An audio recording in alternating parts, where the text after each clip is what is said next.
clip right here from Nancy Pelosi. I'm going to finish this podcast with this. You've heard me say again and again that the Republicans seem to be having a limbo contest with themselves to see how low they can go.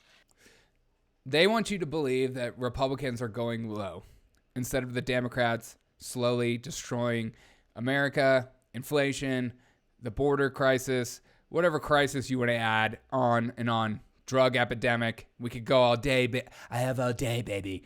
But Nancy and the Democrats are freaking out at the possibility of Republicans taking complete control.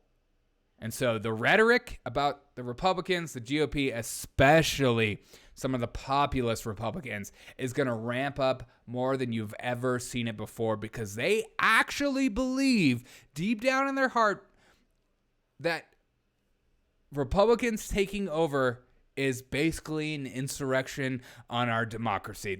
I'm sure they will eventually say that kind of insane rhetoric. As Nancy Pelosi in this clip continues on to say, take back your party from this cult. And what cult are they talking about? It's the entire populist movement coming out of the Republican Party of us caring about the American workers more than other people in other countries. I think we as Americans are tired of helping out everyone in the world. Why our streets are littered with open air drug use, homeless epidemic. We have veterans on our street that are homeless that have served our country. We have our inflation is up more than ever. Your dollar is worth less. Yes, you're making more, but you're not making more in the long run. As always, we have a crazy housing epidemic as BlackRock continues to buy. I'm sick of the crony capitalism that's not real capitalism. We're sick of bailing out companies who don't deserve to be bailed out on the American dime when we don't see anything when they come back to life. We are sick and tired of fighting wars in other regions that have nothing to do with us.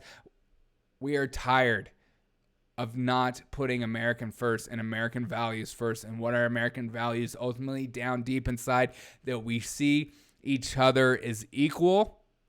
We are not segregated. We don't encourage segregation, but we see each other as equal, even if we have different opinions.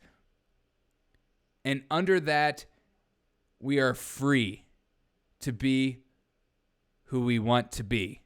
And that as the American value that I want to stand for, and I think that is the direction Republicans need to go. Republicans need to stop this messaging.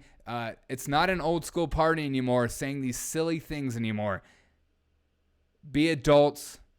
Don't just walk around with your American pen on your sleeve and think that that means you're more conservative or you're more for the American people than someone else. I'm sick of the rhetoric. I'm sick of the talking. I'm sick of the crying. I'm sick of blaming the other for the aisle for what they're doing to us. Take the foothold and do something about it. And the idea of that, this whole movement from Republicans are freaking out the Democrats and the liberals because they don't want the way in which they think America should be run, which is more a communist socialist idea, or this top-down where corporations and the government work hand in hand, side by side, to give you your actual social credit score. They are freaked out by that. They don't want you to have your own autonomy, which you are with your family, and you can dictate what your kids want to learn. They want your kids to be up for indoctrination, and for you to submit and follow the science, follow those in charge, because after all, you're too stupid to figure it out for yourself. But let me know your thoughts on that, because that is my ultimate idea of why Nancy Pelosi is freaked out by